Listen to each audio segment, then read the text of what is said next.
Hey, what's up? Silas here. So this is going to be part two, or this is the second part of the ongoing series where I read 10 nonfiction books that have impacted my life. One of my friends posted this thing. It was kind of a chain thing on social media where every day for 10 days you post a book that impacted your life, a nonfiction one, and you tag somebody in each of those days. And he tagged me on the first day, and then I made this list of books and tagged other people. And this is a series where I kind of just go through the books. And as I mentioned in the first video, I am going to go back and it's not go back. I am going to add other books because there's other books I thought of. I read a lot more fantasy and hard sci-fi and things like that, and it took me a while to kind of think like, okay, was that textbooks or was this just listening to audiobooks? So as I was writing this thing, as I was making this list and working through, since then I've also thought of other ones. It's like, oh yeah, I actually read that. Oh yeah, I actually listened to this. So yeah, I'm going to add those. But the first two books were Steven Pinker, Better Angels of Our Nature. This is just going back in the history and showing how why violence has declined. That's the other tag on the book. I really like that book.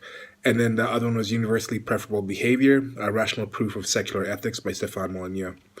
So in this one, I'll be talking about two books here. I'm actually going to be talking about one book here, and then the second book I'll talk in the next video. I think I'll be focusing on just doing one book a video so I can have people have more conversation in the comment section about this specific book. By one of somebody that's dear to my heart, Dr. Thomas Sowell. Dr. Thomas Sowell is an economist, and he's an amazing guy. I love the way he. I don't like using the word love unless there was just a recent video about by Paul Joseph Watson, and I have a series called "What Is Love," and talking about how love is the involuntary reaction to somebody who's virtuous if you yourself are virtuous. And there's a kind of situation where that's one of the words I like keeping it for just what it means when it's like between somebody and another human being in that sense of really caring for somebody. So I think I like him as close as possible as I can think. If there's somebody who's like, okay, right now, somebody who's alive, if it was like pick somebody to spend like a weekend with, just hanging out with, talking about different things and just being in their presence, Thomas Sowell would definitely be on the short list of like two or three people, I think. So the first time I heard of Dr. Thomas Sowell was, I think I was listening to some videos of Milton Friedman talking about different things, and there was one talk where I just saw this younger guy with an afro and some big like glasses that the social justice warriors have appropriated as social justice warrior like gear now. But he had these big glasses and he was sitting there and he was just really just going back into these arguments, and I was like, who is this guy? And I found out about Thomas Sowell then, and just listening to his books, and I've listened to the audiobooks of, I think I've listened to maybe 6 or 7 of his audiobooks, but there's 2 of them that are going to be on this list, and let me just get into them now. So as I've mentioned in the previous video, and I'll mention again here, when I was writing this, I just you post a photo of the actual book, and I write something small about it. And these ones I'm going to be giving you also a quote from the books. So I'm going to read you what I wrote when I first posted these things in this chain thing, and then give you some other thoughts involving it. Okay. So Thomas Sowell, not Barack Obama, is proof positive to me that a black man in the United States of America can be as valuable as any American and understand its culture as well as anyone. I haven't read a book of Sowell's or listened to an interview or talk that I would not suggest you absorb, but I consider this one to be like the Silmarillion. It's in Tolkien's series of books. If you guys don't know, the Silmarillion is it's kind of more of a encyclopedia of sorts. Let's say somebody in the actual world of Tolkien was writing, excuse me, let's say somebody in the world of Middle Earth was writing an encyclopedia about the history and things like that. A historian is writing it. That's what the Silmarillion would be. And actually, I forgot to name the book. Sorry, the book's name here is A Conflict of Visions: The Ideological Origins of Political Struggles by Thomas Sowell, who was the author of Marxism. I think this is one of his earlier books. So Tolkien with the Silmarillion, which if you enjoy any of Tolkien's books, like the Lord of the Rings series, The Two Towers, and The Return of the King, or the Hobbit series, I really suggest you read the Silmarillion because it goes back to like how Gandalf came to be, how Middle Earth came to be, like the history and stuff. And it's full of a lot of lore and facts and names and family trees and things like this. So it's kind of interesting, but it sets the background, it sets the foundation, it sets the language of the entire worlds of Middle Earth. So this kind of conflict of visions, in my opinion, does this for Sowell's entire library of works. He's kind of based his ideology on this. I don't say ideology, but his ideas and things like that was this conflict of visions. And I remember listening to this audiobook and be walking to the gym or just walking around listening to it in my ear and just have times where he says something and I just have to like I just literally just pause, just stop, pause the video, pause myself, and just take time to absorb what this man said. And that makes so much sense. And I'm thinking this book was released like in the 80s or even earlier. Let me check when Conflict of Visions was released. But these books, this information has been there and people are not aware of it because this is not okay. I don't want to say this isn't basic information because it's not complicated. Is it not complicated? I don't think it's complicated, but our world views are so convoluted that it can make it harder for you to actually absorb some of this material. Right now, I'm listening to the audiobook of A Man, Economy, and State by Murray Rothbard. And some of the stuff, it's like, okay, it's practical. Yes, it's might be technical in some sense, but it still follows. It's logical. And that's the great thing with logic. That's the great thing with facts. Once you see it, a lion might be hard to describe what a lion is if nobody has ever seen a lion, if you don't really have the context of what felines are, four-legged animals or animals of that size. It might be hard to actually grasp in your mind and see it, but it's an actual thing. So the actual thing is literally there for you to actually describe. And you can also get to the point where you can just show somebody the lion and be like, look, lion. And then they're like, yes, I get what you're saying. It's the lion. I see it. So it's not like a unicorn or a dragon where it's like, no matter how much I explain it, even if I draw it and I do like some CGI, I guess you could do some CGI, but it gets to a point where there's no actual animal to show the person, so there's always going to be some artificiality there. But anyway, so Conflict of Visions was, when was this released? It was released in 1987, so I was rather young when this came out. And this information has been out there, and people haven't really taken it in yet. And I think it's just some solid stuff. If you actually knew some of this material, I think the world would be a much better place. But it also makes sense that people don't know this material and explains kind of why the world is the way it is, because people don't have this access, but now we do. That's the amazing thing right now. The information age, I think, is going to the understanding age, where before you're just getting deluged by just tons and tons of information, you can go numb, you can shut it out. But now you have the possibility to actually get certain forms of information. Because even before, it's like a simple thing like the library. You had to go to a library, get the book, get it. You had to have your library card, which is not the simplest thing for everybody to have the time to actually open the book and read it. And then you had to return it at a certain date, or there was charges, so people would worry about that, or you find the time. But now it's very easy to get this information, take it in times, get an audiobook. You can have pause at different points. You can rewind. You can listen to it again. You can get to understand it. You can go to like chat groups online where people are discussing it, and you kind of be like, okay, what did he mean by this? Or what do you think? So there's just so many different ways. It's not just information. Now it's actually being able to understand the information and make something from it. I think it's going to change the world. So back to what I wrote here. It's a long-ass digression. Okay, so you can be enriched by the content in other books without reading this, but the book enriches the content in those books, and that's kind of what I was talking about, the Silmarillion.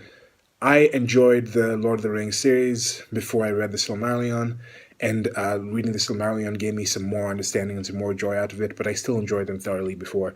So I'm not saying this should be where you can start, but I am saying this is where. If you've never read Soul and you're looking for a place to start, I suggest Conflict of Visions. Now here is a quote about Soul. This is about him in the thing. Okay. This is the key thing, one of the key things, the conflict of the visions here. So, Sowell calls one worldview the constrained vision.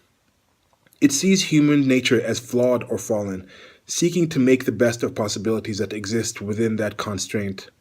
The competing worldview, which Sowell terms as the unconstrained vision, instead sees human nature as capable of continual improvement.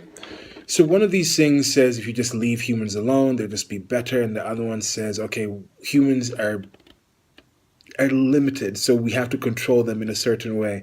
So there's it makes a lot of sense, and that's the conflict of the visions in it, and he builds off the entire book off of these two things. I'll leave a link below to a website, to a blog post that actually goes deeper into this specific part, because I think you can even get to understand what this is and still read the book and still get a lot of it because he expands on it in an amazing way. Okay, sorry, took a little pause there because I want to go more in depth into what's the competing visions here, because I think it's very important, and hopefully for me sharing this with you, maybe it will inspire you guys to actually go out there and read the book, because it's really, really good stuff to actually know this stuff. I'm just going to read from what's written here. I found this on Wikipedia, which pretty good, at least for this. It's still pretty good for a lot of things. All things considered, what Wikipedia is, I think it's still a pretty good source. There's some material where it's like, okay, there's not going to be that there's not going to be that much of an issue with it. But I saw this thing, it was like a recent commercial by Burger King or something, where they say something like, okay, Google, can you tell me XYZ? And then that's how people with Android phones can speak. It's kind of like the Siri of their systems, like Siri is for Apple, like Apple OS. iOS, the Apple phones. So anyway, there was a thing where somebody was editing the Burger King page or something page because it was this ad thing that just messed up because people would just go in there and change the things. But with this one, that's a digression. Apologies. We're talking about the book here. Okay, so this is what I'm reading. It's pretty straightforward. In most cases, people are not really mucking around with issues on Wikipedia. So here we go. So the competing visions. Sowell lays out these concepts in A Conflict of Visions and the Vision of the Anointed. These two visions encompass a range of ideas and theories. The unconstrained vision. Sowell argues that the unconstrained vision relies heavily on the belief that human nature is essentially good. Those with an unconstrained vision distrust decentralized processes. Those with an unconstrained vision distrust decentralized processes and are impatient with large institutions and systemic processes that constrain human action. They believe there is an ideal solution for every problem, that compromise is never acceptable. Collateral damage is merely the price of moving forward on the road to perfection. Sowell often refers to them as the self-anointed. Ultimately, they believe that man is morally perfectible. Because of this, they believe that there exist some people who are further along the path of moral development, have overcome self-interests, and are immune to the influence of power, and therefore can act as surrogate decision makers for the rest of society. So that was the unconstrained vision laid out in these books, mostly in Conflict of Visions, which I'm talking about here, and also in the Vision of the Anointed. Okay, on to the constrained vision. Sowell argues that the constrained vision relies heavily on the belief that human nature is essentially unchanging and that man is naturally, inherently self-interested, regardless of the best intentions. Those with a constrained vision prefer the systematic processes of the rule of law and experience or tradition. Compromise is essential because there are no ideal solutions, only trade-offs. Those with a constrained vision favor solid empirical evidence and time-tested structures and processes over intervention and personal experience. Ultimately, the constrained vision demands checks and balances and refuses to accept that all people could put aside their innate self-interest. Okay, so this really spoke to me in many ways, and the constrained vision, I am definitely more leaning towards the constrained vision. And in the book, he doesn't say people are just one or the other. It's kind of a situation where people lean to one or the other in most cases, and these two things kind of can explain things. And I think binary things are kind of, it's life and death, yin and yang. These things kind of show up hot, cold, up, down, where it's like if something is up, it's not down. You know, if something is higher than you are at the point, it's not lower. Yes, it can be at the same level, but then that whole kind of equality kind of thing is more of just like a temporary kind of situation. It's not normally like the same kind of situation, but this kind of thing of trade-offs, I think that's a regular thing. And just like with this constrained vision, sometimes you'll be looking at something in an unconstrained vision kind of way, and when you are looking at it in more unconstrained vision kind of way, you're looking at it in less of a constrained vision kind of way. So there's that trade-off as well. That's the thing. Like, I believe in trade-offs. I think some people who might be on the constrained vision may actually have the ability to think somebody can just be one or the other, but I don't really think that's an actuality. I meant the unconstrained vision, not the constrained vision. Because in that kind of sense where you're saying some people are further ahead, they might think having that unconstrained vision is just being further ahead. So you're either able to see that or you're not. If you're still behind, you're in that constrained vision type of thing. So yeah. And with the trade-offs, that goes into like actual trades, economics, win-win situations, where it can be a situation where it's like, look, I know that there's something to be done. Maybe there's 10 peaches or something in the tree that I can get.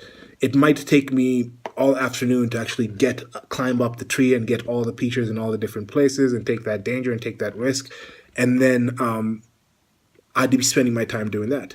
Or somebody else can come in who knows how to climb trees, but they don't have any peaches in their yard. And then they're like, okay, how about we have this trade-off where I climb the tree for you, I get those 10 peaches down, and I keep 4 of the peaches, and you get to keep 6 of them. And I'm like, oh, okay, that's a trade-off. By me not risking my time and spending my time climbing the tree, I lose out on getting all 10 peaches, but I also have the trade-off of getting more time and not risking the danger. So there's this kind of trade-offs. I kind of think of it in that way. And of course, rule of law, that's one thing I like. I know I have mentioned before that I am more of an anarchist when it comes to politics, just because anarchy kind of follows in the non-aggression principle, like having a situation where there's no rulers or leaders who are above the law. But law, governments, they still fit under anarchy. What we have right now is not really a system, it's a state. The state is different than a government. State is not equal to or interchangeable with government. They're not the same thing. Okay, so moving on right now, I might have to take another pause again. Okay, back. So I've actually gone a little longer than I thought I was going to on this book, and I'd like this book actually to be focused so I can put the actual title of this book and get people to come to this video and discuss this book, hopefully. If you guys have actually read it and actually know things about it, have questions or things like this, just want to have a conversation about it, please let me know in the comment section. That would be awesome. And the next book I will be talking about will be Black Rednecks and White Liberals, another book by Thomas Sowell. But even that one, I think I'm going to expand a lot on why it's meant a lot to me and give you some different quotes and things from that book as well. So yeah, that's it for now. And till next video, like, share, and subscribe. And I'll talk to you guys later.